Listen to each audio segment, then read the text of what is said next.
Faith and Bianca.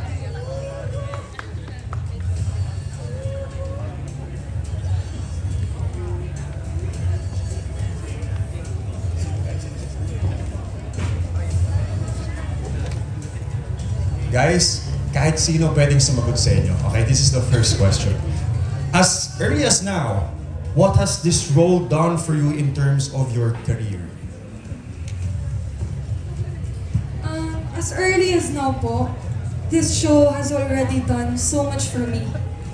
Hindi lang po in terms of exposure, kundi yung lalim ko as an actor, yung creativity ko na-grow from being a mini ave who crosses over from being seen as an enemy to becoming a hero.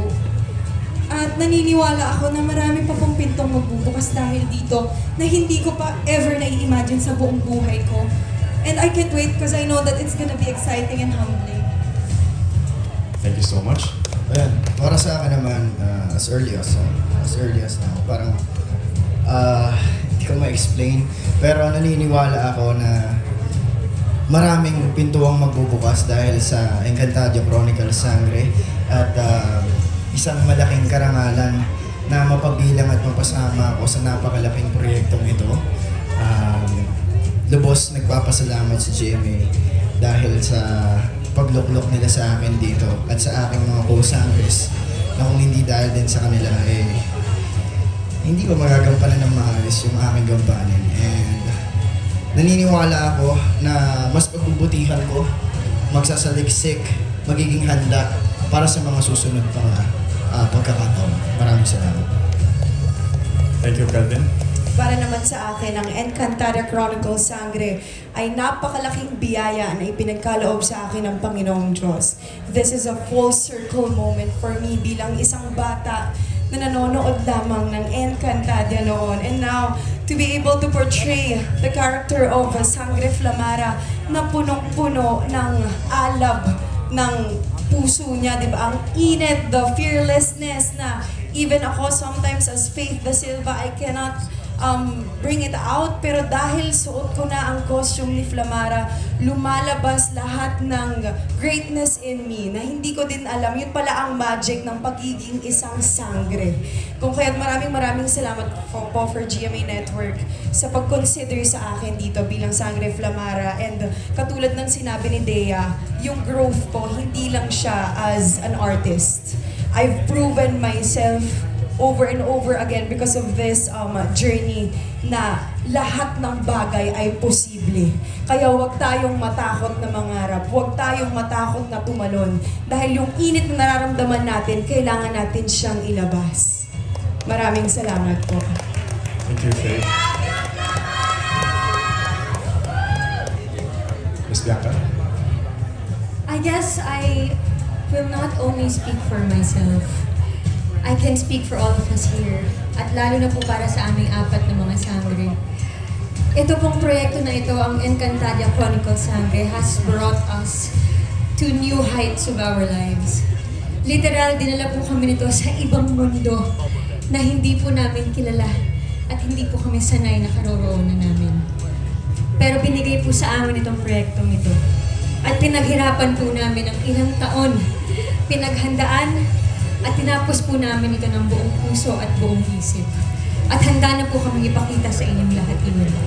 At para sa akin, to become Sangretera, para po mabigyan ng tiwala ng maging bagong tagapangalaga ng brilyante ng lupa, wala pong ibang laman ng puso ko, kundi punong-puno po ito ng pagpapasalamat.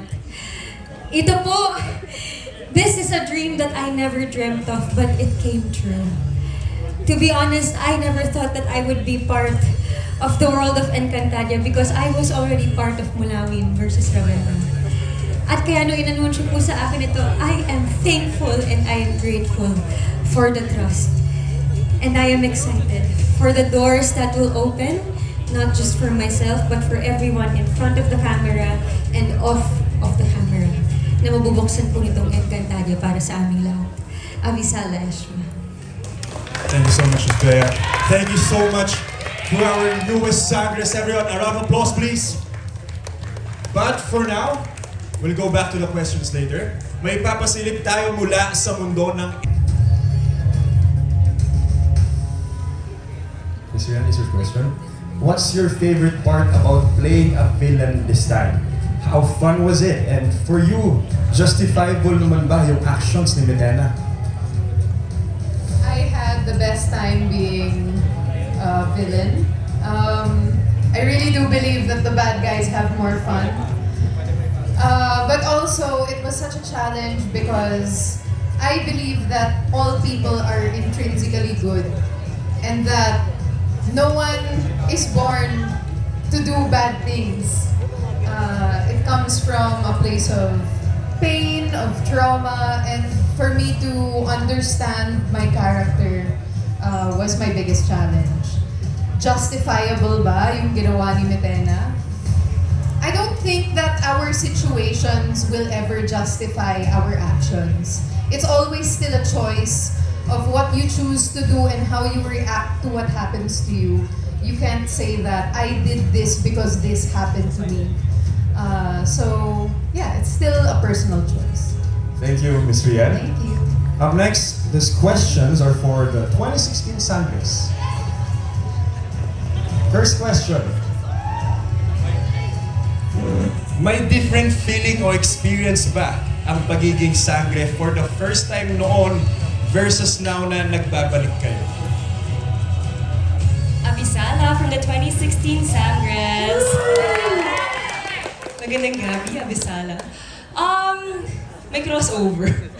Okay, to answer your question, from 2016 and now 2025, fast forward 9 years later, I can say that there were changes and meron din namang nanatili, di ba? First, as you can see, our costumes are different. Age-wise, ako, I was 17 when we shot Encantadia last 2016. Now I'm 26, I'm turning 27 this year. And nag-iba na rin yung buhay namin lahat. Pero ang nanatili is the bond, the sisterhood, and the relationship that we all four have. And that is very priceless and that is irreplaceable. No one can ever replace that kind of bond. Sabi ko nga, we have such a low-maintenance friendship, kaming apat, with Kylie. Kahit na matagal kaming hindi nagkikita, kung magkita kami, parang walang nagbago. And that's something that you cannot just get in this industry. And that's what Encantadia brought to us. Abisala Esh. Thank you, Miss Bianca. Miss Gabby, Grabe po. sorry.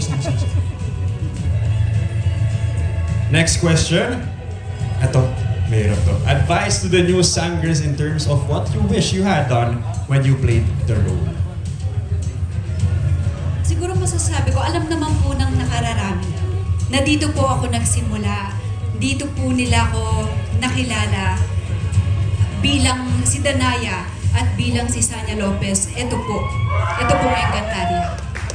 Sa ngayon po, ang masasabi ko, wala po akong pinagsisihan nung ginawa ko yung Encantadia. Wala rin akong na-miss na gawin ng Encantadia ko. Dahil itinodo ko po doon. Gutom ako. Gutom akong maging successful. Gutom akong mag-inspire ng ibang tao. At literal na gutom. At gutom rin po talaga kami. Pero totoo po yun, sinabi ni Gabby kanina na yung bond namin, walang makakapagbago noon. Hanggang ngayon, ganun pa rin yung samahan namin. At ang may advice ko lang, yes na itodo nyo na, tapos na ang ating Sangre.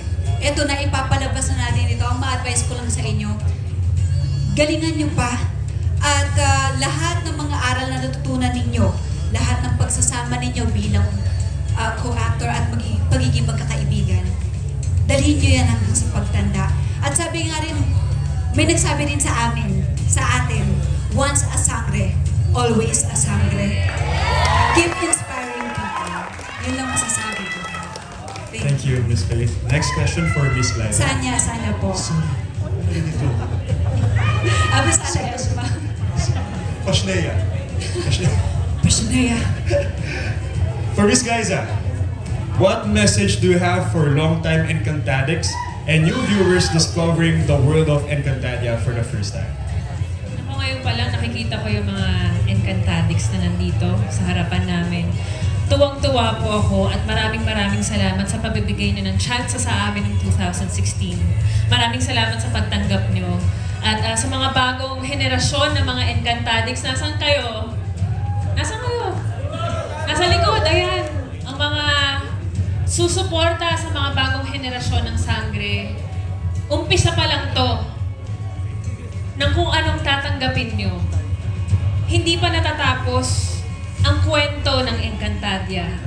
At sana magpatuloy ito hanggang sa mga susunod na taon dahil ang Encantadia ay parte ng Filipino culture at maraming aral tayong makukuha dito.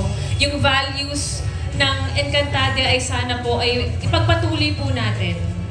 So maraming salamat at sana suportahan niyo itong Encantadia Chronicles Sangre gaya ng pagsuporta niyo sa mga nakaraang Encantadia. Thank you. Sala Eshma Ecoredio. Thank you, Miss Glyza, Miss Gabby, and Miss Sanya.